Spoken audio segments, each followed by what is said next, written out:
Tema 29, ciclo del ácido cítrico. En esta sesión vamos a revisar los siguientes elementos: reacciones químicas del ciclo del ácido tricarboxílico, energía producida por el TCA, regulación del ciclo TCA, vitaminas en el ciclo TCA, transaminación, desaminación y gluconeogénesis en el ciclo del TCA y síntesis de ácidos grasos en el TCA. Bien, iniciamos con las reacciones químicas del ciclo del ácido tricarboxílico. El ciclo del ácido tricarboxílico también se denomina como ciclo de Krebs o ciclo ATC o ciclo del ácido cítrico. Involucra de forma genérica 8 reacciones en las cuales se llevan adelante reacciones redox de óxido-reducción. Alguna literatura va a incluir 10 reacciones, pero 2 de estas son reacciones que no generan residuos estables, de tal manera que estos metabolitos rápidamente son transformados en metabolitos más estables que llegan a formar parte real del ciclo de Krebs. Por lo tanto, lo vamos a sintetizar en 8 reacciones. Importante mencionar la participación de ciertas vitaminas como la riboflavina, niacina, tiamina y ácido pantoténico, que son importantes ya que actúan como cofactores de cierto tipo de enzimas que están involucradas en las reacciones de óxido-reducción y son aceptores de electrones que son producidos en estas reacciones. A continuación vamos a pasar a describir cada una de las reacciones. La primera reacción involucra la síntesis del citrato a partir de acetilcoenzima A y oxaloacetato. La enzima encargada de llevar adelante esta reacción es la citrato sintasa. Esta es una de las enzimas que controla el ciclo de Krebs, es entonces una enzima reguladora. En realidad tenemos 3 enzimas reguladoras dentro del ciclo de Krebs, como lo vamos a especificar más adelante, pero la inicial llega a ser la citrato sintasa. En la segunda reacción, el citrato se convierte en isocitrato gracias a la acción de la aconitasa. Lo que vamos a ver acá es simplemente una reacción de isomerización. En la reacción 3, el isocitrato se transforma en alfa-cetoglutarato gracias a la acción de la isocitrato deshidrogenasa, y donde podemos apreciar la formación de un NAD en estado reducido a partir de un NAD oxidado, además de la liberación del primer dióxido de carbono. Entonces, esta es la primera reacción donde se va a producir energía de forma indirecta. Como bien sabemos, el NAD es capaz de producir ATP debido a que transporta electrones hacia la cadena respiratoria y fosforilación oxidativa, con la finalidad de sintetizar ATP a través de esos dos procesos. Reacción 4. El alfa-cetoglutarato se convierte en succinilcoenzima A por acción de la enzima alfa-cetoglutarato deshidrogenasa.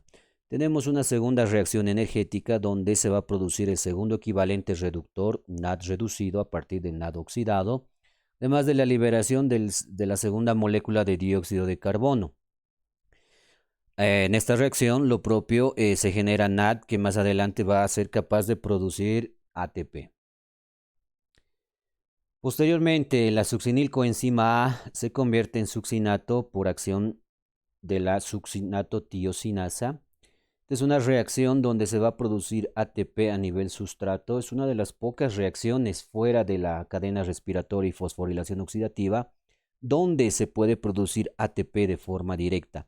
Otras 2 reacciones importantes de esta misma índole se producen a nivel de la glucólisis. Entonces, esta enzima succinato-tiosinasa es capaz de producir ATP a nivel sustrato. Reacción 6. La succinato se transforma en fumarato gracias a la succinato deshidrogenasa. Acá tenemos que mencionar que se produce una molécula de FAD reducido a partir de FAD oxidado. Como también necesitamos recordar, las moléculas de FAD también son equivalentes reductores que transportan electrones desde las reacciones hacia la cadena respiratoria y fosforilación oxidativa. Al igual que el NAD, entonces el FAD es capaz de producir ATP, es capaz de producir energía de forma indirecta a través de los dos procesos antes mencionados, ¿no? A diferencia del NAD, el FAD puede producir mucha menor cantidad que el de ATP, que el NAD, pero su importancia radica en la producción misma del ATP. Reacción 7. El fumarato se transforma en malato por acción de la fumarasa. En esta reacción solamente vamos a ver un proceso de hidratación gracias a la inclusión de una molécula de agua con la finalidad de romper el enlace doble y generar un alcohol, bueno, la inclusión de un grupo hidroxilo. Y en la reacción 8, el malato se transforma en oxaloacetato gracias a la acción de la malato deshidrogenasa. En esta última reacción del ciclo de Krebs también podemos ver la producción de NAD en estado reducido. Y este NAD reducido es capaz de generar más adelante ATP a través de la cadena respiratoria y fosforilación oxidativa. En consecuencia, este ciclo se inicia con el oxaloacetato y termina en el oxaloacetato. Es por eso que es conocido como una ruta cíclica. Aunque en realidad tenemos que mencionar que estos metabolitos que forman parte del ciclo de Krebs pueden conectarse, pueden ramificarse y conectarse con otras rutas metabólicas como ser la gluconeogénesis, el metabolismo de los aminoácidos, la producción de ácidos grasos y el metabolismo de lípidos. Entonces, ¿no? Nos encontramos con que el ciclo de Krebs en realidad es una ruta intermedia que permite la conexión tanto de rutas anabólicas como de rutas catabólicas. Es por eso que en alguna literatura la vamos a encontrar clasificada al ciclo de Krebs como una ruta anfibólica, es decir, actuar como un nexo, un puente entre las rutas anabólicas y catabólicas. Energía producida por el ciclo de Krebs o ciclo de los ácidos tricarboxílicos. Tenemos que realizar un balance energético de este ciclo y en esta tabla se está sintetizando la información referida a la producción de ATP, ya sea de forma directa o de forma indirecta con la producción de sus equivalentes reductores o transportadores de electrones como el NAD y el FAD. Las reacciones más importantes son la 3, 4, 5, 6 y 8, donde son producidos ya sea NAD, FAD o ATP a nivel sustrato. En la reacción 3 se produce una molécula de NAD que al llegar a la cadena respiratoria y fosforilación oxidativa va a ser capaz de generar 3 moléculas de ATP. En la reacción 4 también se produce una molécula de NAD reducido y en consecuencia 3 moléculas de ATP. En la reacción 5 nos encontramos con que se produce una molécula de ATP a nivel sustrato. Y en la reacción 6 se produce un FAT reducido que al llegar a la cadena respiratoria y fosforilación oxidativa va a ser capaz de generar 2 moléculas de ATP. Y en la reacción 8 otra molécula de NAD reducida se produce para generar más adelante 3 moléculas de ATP. Entonces acá podemos concluir que el NAD es capaz de sintetizar mayor cantidad de ATP, 3 en relación a los 2 que produce el FAT.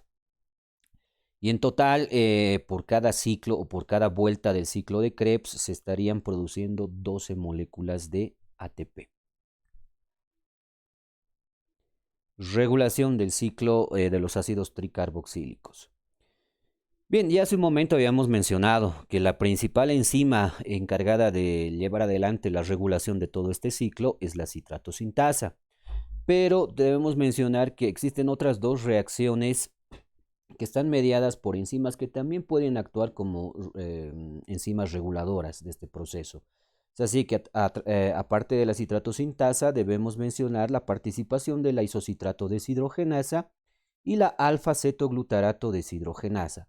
Estas tres enzimas entonces son importantes en el control y regulación de todo este ciclo. Es decir, que si se encuentran inhibidas estas enzimas, el ciclo de Krebs se detiene y en consecuencia dejan de producirse los metabolitos intermediarios. La más importante en todo caso llega a ser la primera, la citrato sintasa, haciendo que si es inhibida esta enzima, ¿no? La producción de los demás metabolitos intermediarios queda inhibida, ¿no? No se van a producir. Vitaminas en el ciclo de los ácidos tricarboxílicos. Bueno, ya hace un momento también lo habíamos mencionado. Son 4 vitaminas del complejo B que son importantes dentro de la producción de ATP a nivel del ciclo de Krebs. Tenemos la participación de la riboflavina, la niacina, la tiamina y el ácido pantoténico. La riboflavina lo hace a través de una forma activa conocida como FAT. Entonces, esta riboflavina pues se conoce con el nombre de vitamina B2 y es una coenzima clave que va a tener como molécula blanco a la enzima succinato deshidrogenasa. Esta riboflavina en realidad es la encargada de captar 2 electrones producidas en la reacción catalizada por la succinato deshidrogenasa, de tal manera que bajo esta forma de FAT va a ser capaz de transportar estos 2 electrones o este par de electrones hacia la cadena respiratoria para la producción de ATP. La otra vitamina es la niacina, que lo hace en su forma activa conocida como NAD, nicotina adenina dinucleótido, conocido comúnmente como vitamina B3, y en este caso nos encontramos con que esta vitamina tiene 3 enzimas blanco: la isocitrato deshidrogenasa, la alfa-cetoglutarato deshidrogenasa y la malato deshidrogenasa. Entonces, en estas reacciones catalizadas por estas enzimas, este NAD pasa de un estado oxidado a un estado reducido, es decir, capta en cada reacción un par de electrones y en total tendríamos 3 pares de electrones que van a ser transportados hacia la cadena respiratoria y fosforilación oxidativa con la finalidad de generar ATP. La tiamina. La tiamina, conocida como vitamina B1, es importante en la activación de la alfa-cetoglutarato deshidrogenasa. Prácticamente es una coenzima, entendiéndose como coenzima a cualquier molécula capaz de promover la activación de una enzima. Finalmente, el ácido pantoténico o vitamina B5 llega a formar parte de la estructura de la coenzima A. Entonces, la coenzima A es una molécula clave, es una molécula importante, ya que es una molécula que se va a unir, se va a transferir a otras moléculas con la finalidad de generar moléculas activas y al mismo tiempo reactivas que facilite su participación en las diferentes reacciones enzimáticas. La forma más producida es la acetilcoenzima A, siendo que esta acetilcoenzima A juega un papel central, un rol central dentro del metabolismo celular. Como ustedes van a ir analizando en las diferentes rutas metabólicas para las distintas biomoléculas, la acetilcoenzima A siempre va a ser producida, ya sea a través de una ruta catalítica o bien usada por las rutas anabólicas para la síntesis de moléculas más grandes, más complejas. Transaminación, desaminación y gluconeogénesis en el ciclo de los ácidos tricarboxílicos. Bien, como lo comentaba hace un momento, el ciclo de Krebs no es un ciclo aislado. Más bien puede conectarse a través de ramificaciones a diferentes rutas metabólicas relacionadas al metabolismo de los aminoácidos, de los lípidos, inclusive de los carbohidratos. De tal manera que los metabolitos intermediarios que se van formando en el ciclo de Krebs se conectan directamente con estas otras rutas metabólicas, ¿no? Podemos empezar con la producción de piruvato, ¿no? La fuente principal del piruvato va a ser definitivamente la glucólisis. A partir de la glucólisis y oxidación del piruvato, vamos a poder llegar a obtener piruvato y este a su vez, ¿no?, generar acetilcoenzima A para que junto al oxaloacetato se inicie el ciclo de Krebs. Esto ya se conoce, esto se ha revisado en lo que concierne a metabolismo de los carbohidratos, pero el piruvato puede tener otras posibles fuentes. Piruvato puede generarse a través del lactato, gracias a la lactato deshidrogenasa en condiciones de recuperación de la anaerobiosis. También el piruvato puede provenir de ciertos aminoácidos, ¿no?, como la hidroxiprolina, serina, cisteína, treonina y glicina, así como también a partir del triptófano, produciéndose primero alanina y luego, gracias a una transaminasa, generar el piruvato. Entonces, el piruvato tiene como destino final su inclusión al ciclo de Krebs previo a la producción de acetilcoenzima A, gracias a la piruvato deshidrogenasa, ¿no? Entonces, la acetilcoenzima A más el oxaloacetato por la citratosintasa van a generar citrato y ahí iniciamos, ¿no?, formalmente todas las reacciones que llegan a formar parte del ciclo de Krebs. El oxaloacetato a su vez puede ser producido a través de una reacción de transaminación a partir del aspartato. Otros metabolitos intermediarios importantes que se conectan con el metabolismo de los aminoácidos y proteínas son el alfa-cetoglutarato, la succinilcoenzima A y el fumarato. El alfa-cetoglutarato, ¿no?, se conecta con el metabolismo de los aminoácidos gracias a la degradación o al metabolismo de estos aminoácidos, histidina, prolina, glutamina y arginina, que van a sintetizar glutamato y por un proceso de transaminación el glutamato convertirse en alfa-cetoglutarato. La succinilcoenzima A se produce a través del propionato, la isoleucina, metionina y valina. El fumarato se produce a través de la tirosina y fenilalanina. Entonces, estos metabolitos intermediarios producidos, ¿no?, como fuente los aminoácidos y las proteínas, al final pueden conectarse con la gluconeogénesis para la síntesis de glucosa, ¿no? Es decir, el piruvato genera oxaloacetato por la piruvato carboxilasa, lo puede hacer de forma directa sin la necesidad de participación de la piruvato deshidrogenasa. Luego, este oxaloacetato es metabolizado hasta alfa-cetoglutarato, ¿no?, o también posibles fuentes otros aminoácidos. Lo propio ocurre con la succinilcoenzima A, el fumarato, y vuelve a producir oxaloacetato. Luego, por la fosfoenol piruvato carboxicinasa, este oxaloacetato es capaz de producir fosfoenol piruvato.